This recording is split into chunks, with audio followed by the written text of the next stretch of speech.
사랑하는 영락교회 지체들에게 주 안에서 평화 인사를 전합니다. 오늘은 2023년 6월 28일 수요일입니다. 오늘의 묵상 본문은 역대하 29장 1절로 30절까지의 말씀입니다. 오늘 본문 말씀 29장 1절부터의 말씀은 이렇게 시작합니다. 히스기야가 왕위에 오를 때 나이가 25세라 예루살렘에서 29년 동안 다스리니라. 그의 어머니의 이름은 아비야요 스가랴의 딸이더라. 히스기야의 치세의 시작이 29장부터의 말씀입니다. 히스기야 왕은 요시야 왕과 더불어 오늘 2절에 보면 히스기야가 그의 조상 다윗의 모든 행실과 같이 여호와의 보시기에 정직하게 행하여 다윗과 같았다. 이런 최고의 칭찬이죠. 구약에 나오는 최고의 칭찬입니다. 다윗과 같았다. 근데 이런 칭찬을 받은 것은 이제 히스기야와 요시야밖에 없죠. 그러나 더 놀라운 것은 이 히스기야가 아하스의 자식이었다는 겁니다. 믿어지지 않는 반전이죠. 어떻게 아하스 같은 최악의 왕 밑에서 히스기야 같은 그런 주님의 사람, 최악의 우상 숭배자의 자식인데 그런 주님의 이렇게 기쁘게 하는 주님의 사람이 나왔을까라는 것이죠. 이것이 이제 주님의 역사고 우리 인생의 이제 반전이 어떻게 주님께 있는가 하는 것을 보여주는 것 같아서 저 은혜가 됩니다. 특별한 정신적인 자각이 없으면 모든 사람들은 부모의 삶을 반복하게 돼 있죠. 부모의 영향에서 못 벗어납니다. 그 부모도 마찬가지고 그게 영적인 묶임이죠. 근데 그것을 풀 수 있는 사람, 그것을 반전을 시킬 수 있는 분은 주님밖에 없다는 겁니다. 그 희망이 있는 거죠. 우리 어머니가 늘 너희 할아버지 같은 사람한테서 어떻게 너희 아버지 같은 사람이 나왔는지 모르겠다고 늘 그런 얘기를 하셨어요. 근데 할아버지는 요즘 기준으로 하면 아주 심한 알코올 중독이셨죠. 뭐 가정폭력이고 뭐 도박 중독자고 거의 가게를 돌보지 않으셨습니다. 그런데 저희 아버지는 술 담배도 일치 안 하고 도박 같은 건 그냥 심심풀이로 하는 것도 절대 용납하지 않는 굉장히 이렇게 반듯한 그런 삶을 사는 분이셨죠. 극과 극입니다. 물론 그 아버지의 삶에 대한 반작용일 수도 있겠지만 우리가 뭐 겉낫이 속낫냐 이런 것처럼 영은 주님에게서 오는 것이기 때문이죠. 우리 삶에는 이제 반전의 계기가 있는 것입니다. 우리 삶 가운데 주님 안에서 반전을 만나는 우리 모두가 되기를 주의 이름으로 축원합니다. 주님께 소망이 있고 주님께 희망이 있는 거죠. 세상에 무슨 소망과 희망이 있겠어요? 세상에 살아온 모든 결과, 우리의 업보가 우리의 삶인데 그런데 무슨 반전이 있겠습니까? 근데 그것을 반전할 수 있는 그 계기는 주님의 역사, 십자가밖에 없는 것이죠. 조상 다윗의 모든 행실과 같이라는 히스기야 왕이 나오는 거죠. 3절에 첫째 해 첫째 달에 여호와의 전 문들을 열고 수리하고 첫째 해 첫째 달이라고 첫째 해라고 하는 것에 대한 히스기야의 치세가 정확히 언제부터 언제까지였는가에 대한 논란이 많습니다. 이런 논란은 사실 유다 왕에게서 전반적으로 나타나는데 항상 섭정이 있기 때문이에요. 왕들이 나이가 들면 후계자에게 안정적으로 물려주기 위해서 왕에게 먼저 양위를 합니다. 우리 조선왕조 실록을 봐도 태종이 세종에게 왕을 물려주고 상왕이 되고 또 뭐 태상왕이 되고 이런 게 되는 거죠. 상왕이 됐는데 사실은 태종의 치세가 계속 된 것이죠. 근데 공식적으로는 또 세종의 치세입니다. 그 대표적인 것이 이제 대마도 정벌이죠. 대마도 정벌은 세종 시대에 이루어진 대표적인 치세로 업적으로 기록되지만 사실은 조선왕조 실록을 읽어보면 대마도 정벌을 준비하고 대마도를 정벌한 모든 일들은 상왕이 된 태종이 주관한 것이죠. 다른 건 물려줘도 군권은 놓지 않기 때문에 그 전쟁은 사실은 태종의 업적입니다. 그런 것처럼 유다의 왕들도 이게 자꾸 겹쳐요. 그래서 아하스의 치세와 히스기야의 치세가 7년 정도 겹치는 것으로 봅니다. 그래서 여기서 첫째 해 아하스가 살아 있었으면 성전 정화를 히스기야가 할 수 없었겠죠. 아버지가 있으니까. 그러니까 이것은 이제 첫째 해라고 하는 것은 히스기야의 단독 통치가 시작된 첫째 해로 보는 거죠. 이것이 뭐 주전 727년이다, 뭐 725년이다, 716년이다, 뭐 이런 여러 가지 설들이 있는데, 그런 한 해 한 해 차이가 큰 의미가 있는 것은 아니지만 분명한 것은 히스기야가 첫째 해 첫째 달에 자기의 치세가 시작되자마자 여호와의 전 문들을 열고라는 말은 이제 다시 예배를 재개하기 위한, 성전을 회복시키기 위한 시작을 했다. 아하스 때 아예 성전문을 닫아버리고 성전의 앞에서 다메섹의 우상 숭배 몰렉 신전을 세워가지고 여호와의 전 성전에서 우상 숭배를 했어요. 참혹한 것이죠. 그래서 완전히 이 무너진 그 성전에 대한 회복, 이것을 제일 먼저 히스기야가 시작했다라는 거죠. 정확한 기록은 성경에 나와 있지 않지만 이런 것에 대한 하나님의 말씀을 증거하고 인도해준 그런 그 선지자들이 있지 않았겠느냐, 이렇게 이제 예측을 합니다. 추측을 합니다. 어떻게 이렇게 히스기야가 영특하고 어떻게 이렇게 영적인 분별을 제대로 했을까? 물론 훌륭한 영적 스승이 뭐 나타날 수도 있고 있을 수도 있었겠지만 그 영이 맑고 깨끗하면, 주님의 말씀에 순종하니까, 주님의 인도하심을 받으면 당연히 선하고 좋은 일들이 일어나게 돼 있는 거죠. 이 그 비밀인 거죠. 그래서 주님의 말씀에 누가 더 귀 기울이느냐, 누가 더 진정으로 순종하느냐, 거기에 달린 것이다 하는 겁니다. 히스기야가 영이 맑은 사람이었겠죠. 주님의 말씀에 순종하는 또 말씀의 사람인 겁니다. 그래서 모든 전들을 열고 수리하고라는 말은 사실은 이 열왕기 평행절에 보면 이제 그 금을 다시 성전 안에 발랐다, 이렇게 되어 있습니다. 금을 왜 다시 발랐을까요? 있던 금이 귀하니까 뭐 아무 의미도 없고 뭐 여호와를 이제 배반하고 배척하니까 그 전에 있는 성전에 있는 금이 아까운 거죠. 그러니까 전부 다 벗겨가지고 썼겠죠. 근데 그것을 다시 성전에 이제 원래 기록에 있는 대로 그렇게 수리하고 회복했다, 이런 이야기입니다. 4절에 제사장들과 레위 사람들을 동쪽 광장에 모으고, 동쪽 광장이라는 건 성전문을 나서서 이 예루살렘의 동쪽에, 예루살렘이 이제 동편을 향하고 있잖아요. 주문이 동편에 있는데 그 성전의 동편문을 성전을 나가서 예루살렘의 성전의 주문을 나서기 전 그 앞을 이제 동쪽 광장이라고 불렀다고 그러죠.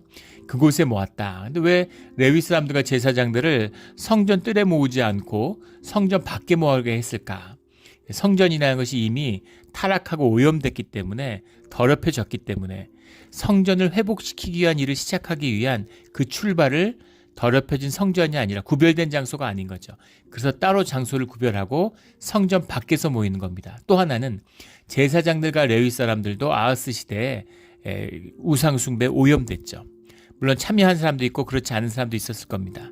그러나 그들이 레위 사람과 제사장들이라고 하는 그 직분 가운데 그 오염이 들어와 있는 거죠.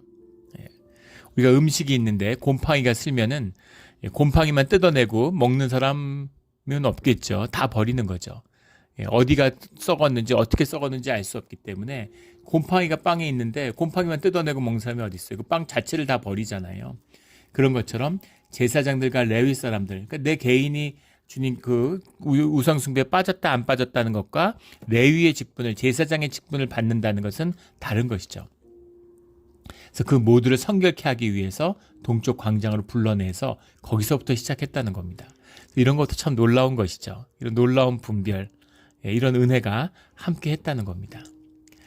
5절에 그들에게 이르되 레위 사람들아 내 말을 들으라. 이제 너희는 성결하게 하고, 오늘 성결하게 한다는 말이 무수히 나오는데 우리 뭐 구약 전체를 통해서 가장 많이 나오는 빈출 어휘 중에 하나죠. 히트 카데시라는 말인데, 코데시, 우리 너무나 잘 아는 코데시, 카데시, 코데스라는 코데시, separate, set apart 영어로 하면 분리했다, 구별지었다라는 겁니다. 어떻게 사람이 성결하게 되겠어요? 주님의 이름으로 성별되는 것이죠. 어떻게 교회가 성결해요? 똑같은 사람들인데, 세상 사람들하고 주님의 이름으로 예배 가운데 예배자로 구별되어서 부름을 받았기 때문입니다. 교회로 부름을 받았다라는 것이 성결의 조건인 것이죠. 그래서 그 구별됐다는 것, 성결하다라는 말이 나와요. 또 너희 조상들의 하나님 여호와의 전을 성결하게 하여 그 더러운 것을 성소에서 없애라. 오늘 더러운 것이라는 표현이 나오는데, 그 더러운 것, 5절에 나오는 그 더러운 것을 성소에서 없애라라는 건 합니다라는 말입니다. 합니다라는 말은 나다드라는 말에서 하는데, 나다드라는 말도 영어로 하면 depart, 분리된다라는 말이에요. 그 장소에 있지 말아야 할 것, 어울리지 않는 것, 이런 뜻입니다. 성전에 있어서는 안 되는 것들을 전부 끌어내라, 이런 말이죠. 16절에 또 여호와 전에 있는 모든 더러운 것들을 끌어내요 라는 말이 나오는데, 여기서 더러운 것이라는 말 다 똑같은 말로 해석했는데, 원래는 이제 구별을 쳐야죠. 번역할 때 원칙은 이 원문이 틀리면 번역하는 말도 구별을 해야 됩니다. 이건 하투마흐라는 말이에요. 하투마흐라는 말은 타메라는 말인데, 이건 문자 그대로 이제 영어로 하면 unclean, 그 더럽다 이런 말입니다. 더럽다라는 것과 있어서는 안 되는, 거기에 어울리지 않는 것, 이런 것이죠. 이런 것들을 모두 다 없애야 된다. 성소에서 끌어내라. 뭐 몰래게 동상이 있고 또 몰래게 제사를 지내는 제기들이 있었겠죠. 여러 가지 뭐가 많이 있었을 거 아닙니까? 근데 그것들을 모두 다 이제 없애는 그런 일을 하는 거죠. 그 6절에 우리 조상들이 범죄하여 여호와 보시기에 악을 행하여 하나님을 버리고 얼굴을 돌려 여호와의 성소를 등졌다, 이런 고백이 나옵니다. 7절에 또 낭실문을 닫으며 등불을 끄고, 주님의 임재의 소멸을 말하고 있는 것이죠.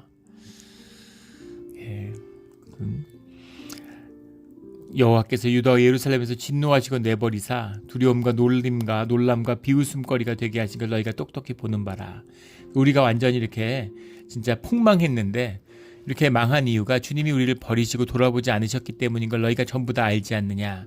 우리 모두가 증인이다, 이런 얘기죠. 10절에 이제 이스라엘의 하나님 여호와와 더불어 언약을 세워, 더불어 언약을 세운다. 언약을 세운다는 말은 이제 언약의 의무를 수행한다. 언약은 이미 세워졌죠. 근데 그 무너졌던 언약을, 그것을 준수함으로 다시 주님과의 언약을 바로 세우겠다라는 겁니다. 11절에 내 아들들아 이제는 게으르지 말라, 이렇게 얘기합니다. 게으르지 말라 이렇게 해석을 했는데, 알 티살루라는 말이에요. 알이라는 게 이제 뭐 don't, not 이런 건 부정어죠.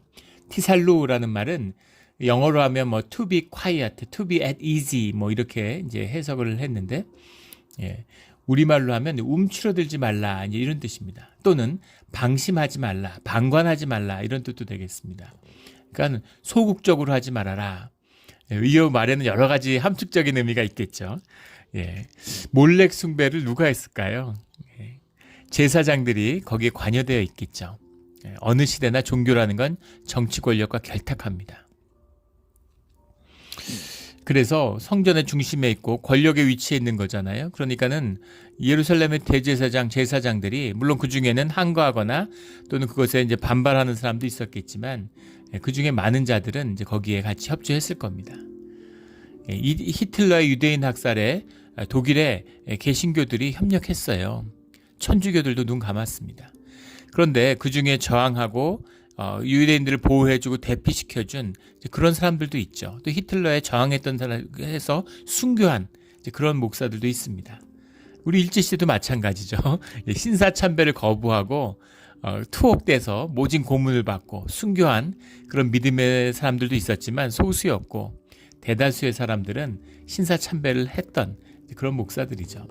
그런데 우리 뭐 너무나 유명한 존경받는 우리 개신교의 한경직 목사님도 뒤에 회개하고 본인이 신사참배한 목회 목사였다라는 것을 고백했죠.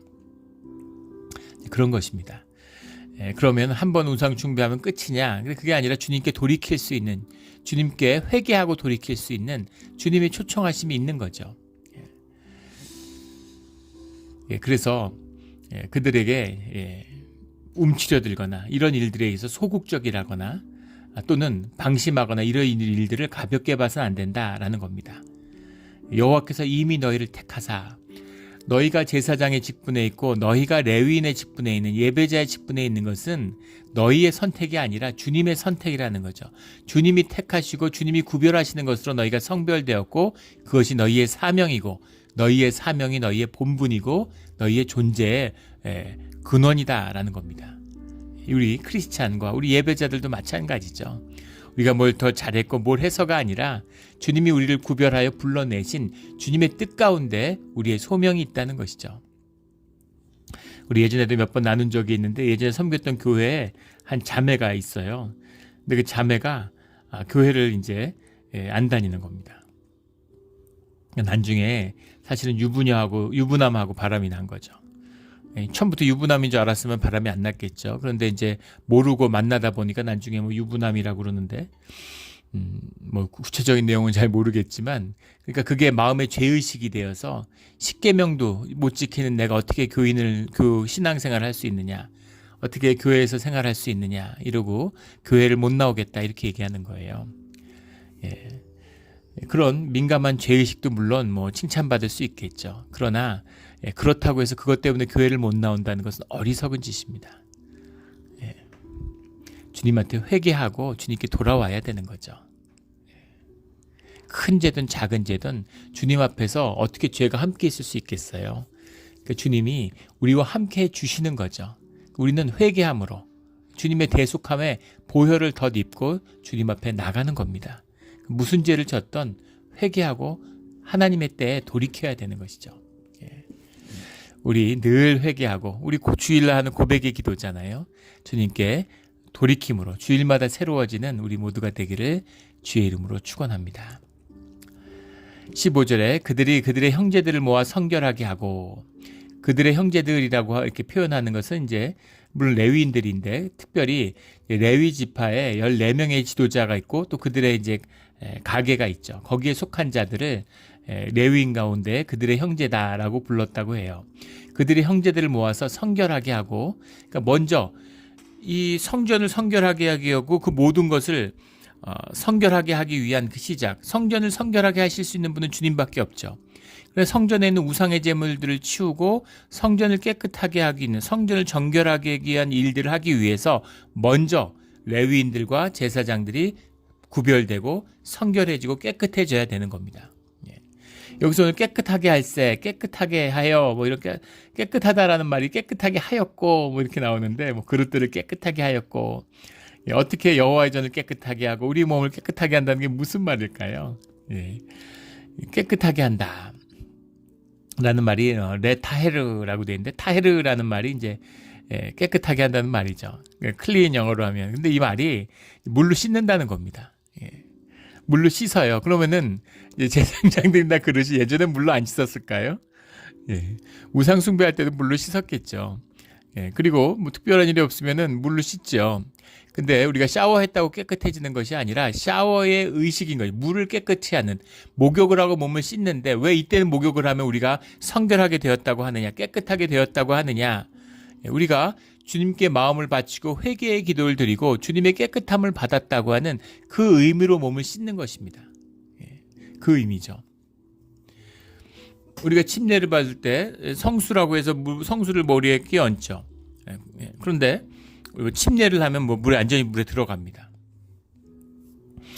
그런데 그 물의 의미입니까? 물이 특별한 것인가요? 아니죠. 구별된 것이죠. 그것의 의식, 그것의 예식을 통해서 그 본질을 취하는 거죠. 그 의미입니다. 그래서 종교라고 하는 것은 껍데기지만 하지만 또 소중한 것이죠. 신앙의 열매를, 신앙의 본질을 담는 그릇이기 때문입니다. 우리가 잊지 말아야 할 것은 그릇은 그릇이고 내용물은 내용인 것이죠. 형식은 형식이고 본질은 본질입니다. 본질과 구별된 형식이라는 건 아무가 의미가 없죠. 껍데기인 것이죠. 그러나 그 본질이라는 것이 우리 현상세계에 드러날 때는 항상 이 현상의 것으로, 껍데기로 드러날 수밖에 없다는 것입니다. 그래서 그런 의미에서 소중한 것이죠. 저도 주일이 되면 항상 이제 옷을 입는데 뭐 아이사스 같은 거를 항상 처음 깨끗한 것을 입습니다. 입었던 걸 절대 안 입어요. 근데 뭐 주중에 입을 일이 있잖아요. 그러면은 사실은 뭐 잠깐 입었는데 깨끗하죠. 근데 그걸 다시 안 입습니다. 그리고 늘 이제 아침에 새벽에 샤워를 저녁에 샤워하고 잤기 때문에 뭐 깨끗하죠. 잠만 잤는데 몇 시간 안 됐잖아요. 그래도 샤워를 다시 합니다. 근데 그게 제 나름의 정결 의식인 것이죠. 샤워한다고 마음이 깨끗해지면 마음 더러운 사람 어디 있겠어요. 근데 그것이 아니라 주님께 마음으로 이루어지는 일이지만 그것을 깨끗게 하는 징표로, 우리가 또 현상세계에 살고 있고 육을 입고 있잖아요. 그러니까 몸을 씻는 것을 주님의 이름으로 우리의 마음을 깨끗하게 하는 그런 도구로 쓴다는 것입니다. 이 의미죠. 이렇게 모든 걸 씻어 나가는 거예요. 마음이 성별되고 예배자와 제사장들이 먼저 성별된 다음에 그 다음에 성전에 있는 물건들을 치우고 그것들을 씻고 깨끗해 하는 성전의 전화의 그 과정에 그것들을 밟아가는 거죠. 그래서 그것을 결국은 예배를 통해서 주님의 임재 가운데에서 성결이 완성되는 거죠. 정화가 이루어지는 겁니다. 그것을 위한 준비, 아무 데서나 예배 드린다고 주님이 오시는 것이 아니라 주님을 맞이하는 마음의 준비와 모든 절차들이 준비되는 거죠. 그런 것을 다 준비해서 그렇게 이제 주님의 그 성전의 정화를 이루어가는 겁니다. 16절에 제사장들도 여호와의 전 안에 들어가서 깨끗하게 하여 여호와의 전에 있는 모든 더러운 것을 끌어내어 여호와의 전뜰의 이름에 레위 사람들이 받아 바깥 기드론 시내로 가져가더라. 17절에 첫째 달 초하루에 성결하게 하기를 시작하여, 이 의미는 6월절을 염두에 두었다, 이런 의미죠. 첫째 달 16일에 6월절의 준비, 6월절의 절기, 우리 30장에 가면 이제 6월절의 이야기가 나오는데, 6월절을 온전히 절기를 회복하기 위해서, 절기에 온전한 주님께 제사와 예배를 드리기 위해서 성전을 준비했다라는 거죠. 성전의 준비가 2주 정도가 소요되었다라는 것을 알 수 있습니다. 그리고 이제 그런 모든 성결이 이루어진 다음에 주님 앞에서 성전에 대한 같이 그 재봉헌, 성전을 봉헌할 때처럼 처음 성전에 대한 재봉헌의 의식이 이루어지는 겁니다. 20절에 보면 히스기야 왕이 일찍 일어나 성읍의 귀인들을 모아 여호와의 전에 올라가서 수송아지 7마리와 순양 7마리와 어린 양 7마리와 수염소 7마리를 끌어다가 나라와 성소와 유도를 위하여 속죄물을 삼고 번제와 속죄제를 같이 드렸다는 거죠. 앞에 나오는 7이라고 하는 숫자는 이제 완전한, 주님께 드리는, 주님을 향한 번제의 제사를 드릴 때 완전한, 온전한 제물을 상징하는 이제 신의 수 7을 가져오는 거죠. 수송아지와 순양을 가져왔다는 건 이제 번제물로 드린 것이고, 수염소를 같이 끌고 왔다는 건 속죄제를 함께 드렸다는 겁니다. 물론 번제도 죄를 사하는 것이지만, 번제라는 건 하타에서 비롯된 우리가 주님의 마음과 뜻에서 벗어난 존재죠. 어떻게 그거가 늘 일치할 수 있겠어요? 우리는 주님은 영이시고 우리는 이게 육의 세계에 살고 있는데, 주님과 최대한 가까이 가려고 하고 함께 하려고 하지만 자꾸 죄를 짓잖아요. 그런 일반적인 죄를, 우리의 존재의 죄를 주님 앞에 회개하는, 우리 주일날 드리는 고백의 기도처럼 그런 것이 이제 이 번제의 의미라면, 속죄제라는 건 구체적인 의미입니다. 무슨 큰 사고를 쳤다든가 큰 죄를 저질렀다든가 이런 거에 대한 죄 사함을 구하는 것이 속죄제죠. 23절에 보면, 이에 속죄제물로 드릴 수염소들을 왕과 회중 앞으로 끌어오매 그들이 그 위에 안수하고, 죄를 이 수염소에게 이제 얻는, 전가하는 이제 그런 이제 의식을 했다는 거죠. 그래서 그 속죄제라는 것을 굉장히 강조하고 있어요. 그래서 이제 일반적인 제사와 다르게 주님 앞에서 돌이켜야 할, 회개해야 될 그런 죄들이 많았잖아요, 아하스 시대에. 근데 그 죄들을 주님께 전부 속죄제로 씻었다라는 겁니다. 아하스의 죄를 어떻게 돌이킬 수가 있겠어요? 예루살렘이 10번 망해도 할 말이 없는 이제 그런 것이죠. 그러나 이것이 주님 안에서 다시 회복될 수 있다는 겁니다. 주님 안에 능치 못할 일이 뭐가 있겠어요? 여호와의 전인데 대제사장도 들어올 수 없는, 들어오면 죽음을 당하는 곳인데 거기에 문을 닫아놓고 그 앞에다 몰렉 제사를 지내고, 거기다가 여호와의 전내 뜰에서 왕이 자기 자식을 갖다가 바치는 이런 짓을 하는데, 그런 것도 주님 앞에서 돌이킬 수 있는 기회가 예배를 통해서 주어진다는 겁니다. 이게 예배의 위대함이에요. 주님이 우리에게 주시는 예배죠. 우리가 주님의 십자가의 속죄로 우리가 속죄제를 지내지는 않습니다. 우리가 제사를 주님이 폐하신 것이죠. 하지만 우리의 예배를 통해서 그 제사의 의미가 승화된 거죠. 그래서 우리가 주일마다 모든 죄의 사함을 받고 깨끗하게 하고 또 깨끗하게 하는 겁니다. 주님의 경건한 거룩한 자녀들이 되는 거죠. 우리 늘 주님 앞에서 돌이키고 또 돌이키는 우리 모두가 되기를 주의 이름으로 축원합니다. 그리고 이제 25절부터는 찬양대가 회복되었다. 27절에 번제 드리기를 시작하는 동시에 여호와의 시로 노래하고 나팔을 불며 이스라엘 왕 다윗의 악기를 울리고, 28절에 번제를 마치기까지 이르니라. 그러니까 이 제사와 예배죠, 이것이. 주님 앞에서 함께 한 마음이 돼서 주님을 높이고 찬양하는, 기쁨으로 찬양하는 이런 예배가 이루어졌다라는 거죠. 주님이 늘 회개하고 예배하는 자리에 사랑과 긍휼을 찾아오시는 거예요. 주님은 참 좋은 분이십니다. 늘 주님을 주님으로서 만날 때 진실된 나가 자원하는 심령으로 진실한 주님을, 신실하신 주님을 만나게 되는 거죠. 이것이 우리의 예배다라는 걸 보여줍니다. 이게 아름다워요. 참 감격적인 본문의 말씀입니다.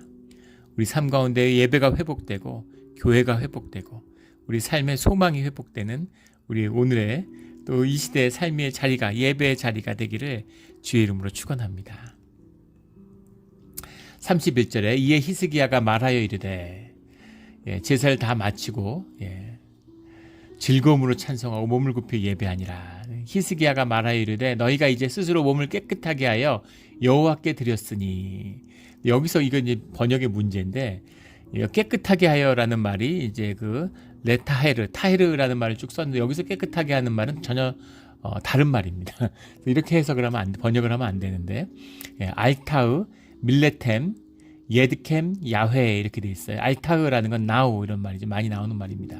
밀레템이라는 건 영어로 full입니다. 채웠다 이런 거죠. 예드캠이라는 건 yourself, 스스로 했다. 자원하는 심령으로 했다. 야훼에게 너희 자신이 최선을 다했다는 겁니다. 너희 자신의 마음을, 주님을 향한 마음을 스스로 충분히 채웠으니, 이런 얘기입니다.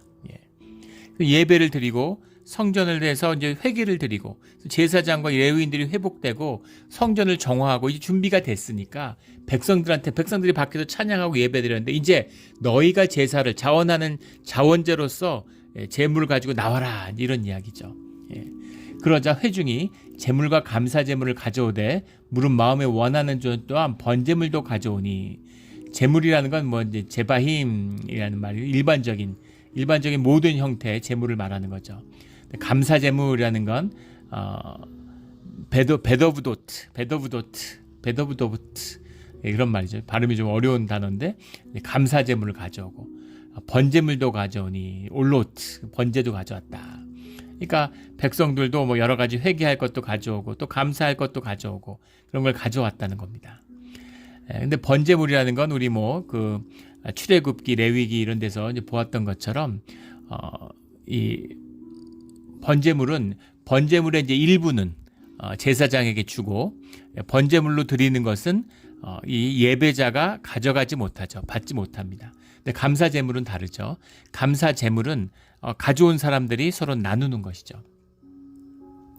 그래서 32절에 보면 번제물의 수요는 숫소가 70마리요 순양이 100마리요 어린 양, 이건 이제 번제로 여호와께 드리는 것입니다. 번제물로 드리는 것이다, 이렇게 되어 있고, 34절에 또 구별하여 드린 소, 이건 감사제물을 얘기하는 거죠. 소가 600마리요 양이 3000마리라. 이것은 이제 사람들이 기쁨으로 예배를 드리고 서로 나누어 먹는 것이죠. 그러니까 소가 600마리, 양이 3000마리니까 어마어마한 사람들이 모였다. 한 마음이 되어서 주님 앞에 회복되었다라는 겁니다. 나았을 때는 어떻게 이렇게 우상 숭배를 하다가 히스기야 때는 이렇게 갑자기 사람들이 돌변했을까? 이게 뭘까요? 우리 마음에 우상 숭배, 우상을 쫓고 세상을 쫓고 돈을 쫓는 마음도 있고, 또 주님을 사랑하고 주님과 함께하기를 하는 마음이 다 있다는 겁니다. 그 아름답고 선한 마음, 그 마음을 이 히스기야와 더불어 하나가 되어서 주님 앞에 나아왔다는 것이죠. 이게 중요한 거예요. 우리가 주님이 구별해서 우리의 몸이 세상 가운데 살고 있는데, 우리가 죄성 가진 육성을 본능을 가지고 있는데, 우리가 어떻게 주님 앞에서 성결하게 구별될 수 있어요? 주님의 이름으로 성결하게 구별되어 있고, 우리 안에 있는 선함, 우리 안에 있는 하나님의 형상이 성령 안에서 연합을 이루어내는 겁니다. 이것이 주님의 교회된 참된 뜻이에요. 거룩함의 참된 뜻입니다. 우리가 이게 기독교 교리가 타락하고 이 모더니즘 같은 게 이제 이 안에 들어오니까, 그러니까 마치 내가 고백하고 내가 구원받는 것처럼, 그런 구원은 없어요. 성경 어디에 그런 구원이 있습니까? 예수 믿었다고 고백하면 죽어서 천당 가는 그런 구원이 어디 있어요? 교회를 이루고 하나님 나라의 백성이 되는 것입니다. 그것이 주님과 하나 되었기 때문에, 그래서 주님 안에서 구별되고 성별된 존재가 되는 것이죠. 이것이 참된 주님의 구원이에요. 그런 구원을 받는 것이죠. 내 안에 있는 선함을, 목사나 교회 사역자들을 왜 세우겠어요? 교회를 섬기라고 세우는 것이고 그 사람들을 또 교회가 섬겨주죠. 그런데 자신 안에 있는 선함을 그 안에 투사하는 겁니다. 우리의 가장 아름다운 것을 하나님의 제단 앞에 사실은 투사하는 거죠. 그래서 우리의 선함이 연합을 이뤄내는 거예요. 그런데 교회의 교회됨, 이 성별됨이 무너지면, 그러면 교회가 우상숭배에 빠지면, 교회가 돈 앞에 무너지면, 교회가 사람 앞에 무너지면, 이 성별이 무너지고 나면 사람들이 자기 악을 투사하는 겁니다. 그래서 교회 안에서 극악한 분쟁과 싸움이 나는 거죠. 종교 전쟁이 나면 사람들이 사람을 죽이잖아요. 신교와 구교가 충돌했던 이 30년 전쟁, 유럽의 전쟁의 역사, 인류의 역사에서 가장 잔혹한 전쟁이었다고 그러죠. 독일 인구의 3분의 2가 죽었다는 거잖아요. 그런 짓을 할 수 있는 것, 그것을 악을 투사하는 것. 이게 같은 곳에서 우상 숭배와 자기 자식을 갖다가 번제로 드리는 몰렉 제사가 드려질 수 있는 그 비밀이고, 또 그것을 패하고 성전을 정화하고 다시 주님의 아름다운 예배가 회복되는 비밀이 여기에 있다 하는 것입니다. 우리 늘 주님 앞에서 성령 안에서 선함으로 우리의 거룩함으로 연합하는 우리 몬트레 영락교회가 되기를 주의 이름으로 축원합니다. 우리 가운데는 그런 선하고 아름다운 마음이 있는 거죠. 우리 교인들도 그런 마음들 하세요. 우리 몬트레 영락교회가 뭐 유명한 교회 아닙니까? 우리 교단에서 모르는 사람이, 한국에 있는 분들 다 알더라고요. 14년을 분쟁을 하고 7명의 목회자가 쫓겨났습니다. 뭐 파벌져서 막 싸우고 계속 정말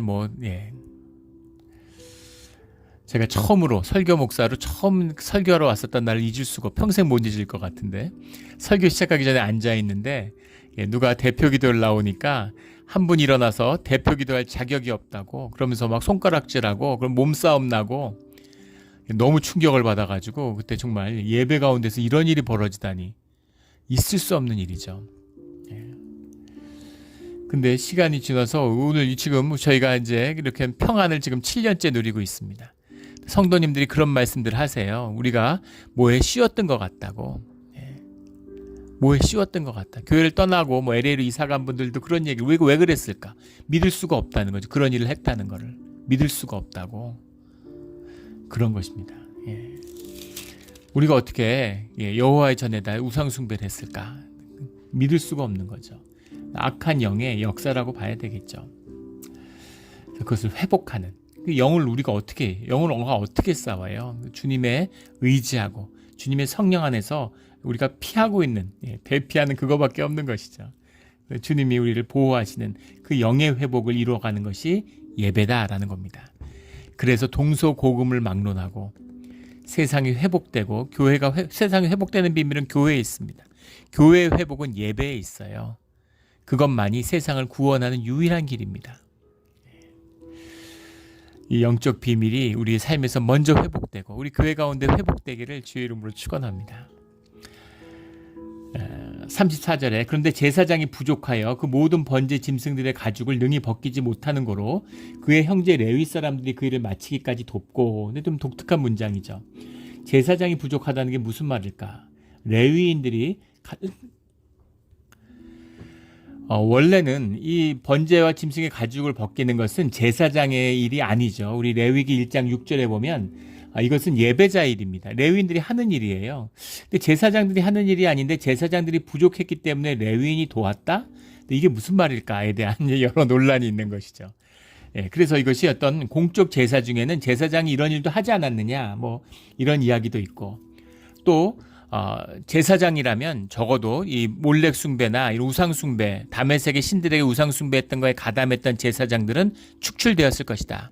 아무리 회개하고 돌아온다고 해도 제사장이 우상 숭배한 죄를 돌이키지는 못한다. 그렇기 때문에 그 제사장들이 제거가 됐기 때문에 그래서 제사장들이 부족했을 것이다. 이런 견해도 있습니다. 다 일리가 있는 말씀들이죠.